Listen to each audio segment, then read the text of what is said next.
좋은 교회와 함께하는 말씀 나눔은 108번째 2022년 7월 24일 말씀을 함께 나누겠습니다.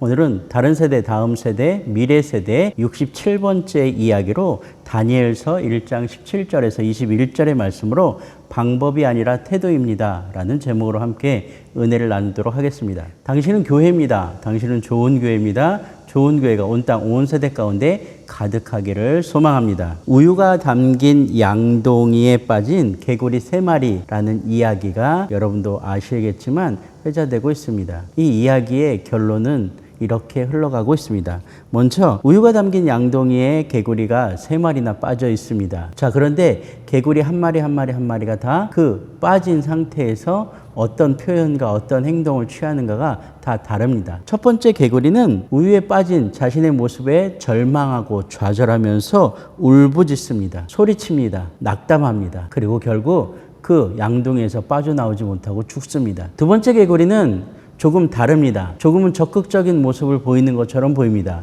그런데 그의 적극적인 부분은 분노와 원망입니다. 심지어 이렇게 이야기합니다. 어떤 놈이 여기에 우유를 잔뜩 부어놓은 거야? 이리저리 막 헤엄치면서 소리치고 욕하고 짜증내고 합니다. 결국 두 번째 개구리도 그 양동이에서 벗어나지 못하고 죽습니다. 이제 마지막 세 번째 개구리의 모습입니다. 세 번째 개구리도 열심히 헤엄을 칩니다. 그러나 노래를 부르고 즐거운 마음으로 헤엄을 치면서 우유 양동이 안을 마음껏 휘젓고 다닙니다. 뭐 이 정도쯤이야 라는 마음일 것 같습니다. 쉬지 않고 헤엄치는 그의 몸짓을 통해서 우유는 점점 딱딱한 버터로 변해갑니다. 결국 그 세 번째 개구리는 우유가 가득 들었던 그 양동이에서 무사히 탈출할 수 있었습니다. 오늘 본문이 이야기하고 있는 다니엘서의 다니엘과 그 세 친구의 이야기는 오늘 우리에게 이런 통찰을 전해주는 것 같습니다. 오늘 본문이 시작되고 있는 이 부분 우리가 주목할 필요가 있습니다. 하나님이 이 네 소년에게 학문을 주시고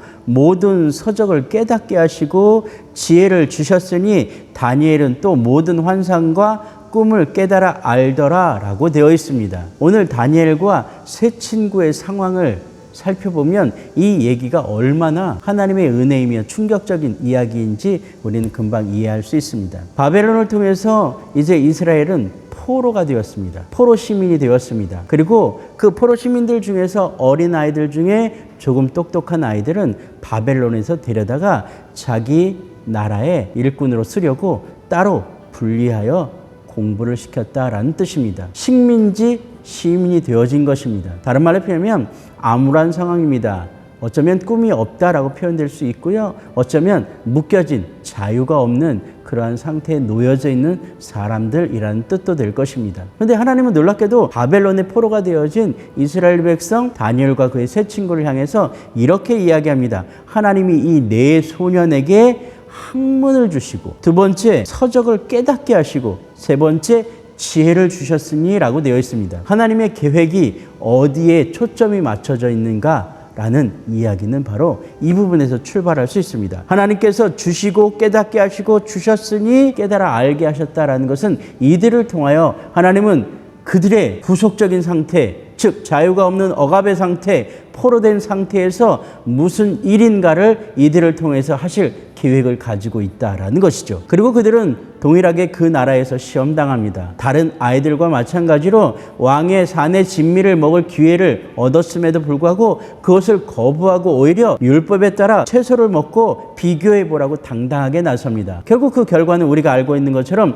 오히려 채소만 먹은 다니엘과 그의 세 친구의 얼굴이 훨씬 더 윤택하고 아름다워 보였다라고 되어 있습니다. 아니 오늘 본문은 계속해서 이렇게 되어 있습니다. 다니엘과 하나냐 미사엘과 아사랴와 같은 자가 없으므로 그들을 왕 앞에 서게 하고 왕이 그들에게 모든 일을 묻는 중에 지혜와 총명이 온 나라 박수와 술객보다 10배나 나은 줄을 아니라 라고 성경은 명확하게 기록하고 있습니다. 동일한 상태에서 같이 공부했음에도 불구하고 이들이 뛰어날 수 있었던 것은 한 가지밖에 없습니다. 무엇이냐면 학문을 주신 하나님, 깨닫게 하신 하나님, 지혜를 주신 하나님께 의지하여 그분의 기준 둔 삶을 살아냈기 때문이다라는 것이죠. 오늘 이 시대를 살아가는 우리 교회, 우리 청년들, 아니 좋은 교회 귀한 동역자들에게 정말로 간절한 마음으로 고하며 선포할 수 있는 것은 바로 이런 것입니다. 오늘 우리의 삶이, 우리의 상황이, 아니 우리의 처지가 우리의 현재가 얼마나 어렵고 힘들지라도 내가 어떤 일 가운데 어떤 상황 가운데 좌절할 수밖에 없고 낙담할 수 없는 상황 가운데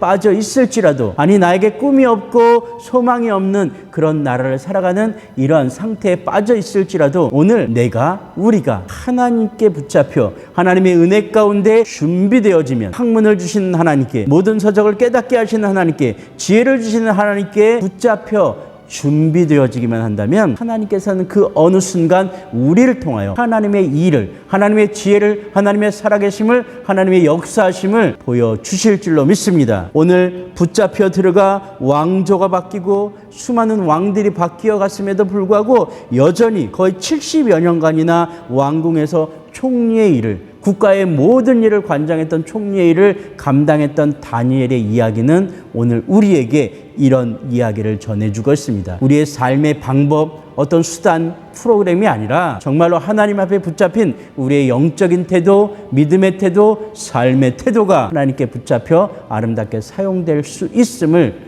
우리는 고백하고 선포해야 될 줄로 믿습니다. 이 시대를 살아가는 저와 우리 좋은교회 모든 동역자 여러분에게 이렇게 선포합니다. 하나님께 붙잡혀 방법이 아니라 태도로 살아낼 수 있는 저와 여러분 되기를 주님의 이름으로 부탁드립니다. 그렇게 승리하는 한 주간 되기를 주의 이름으로 축복합니다.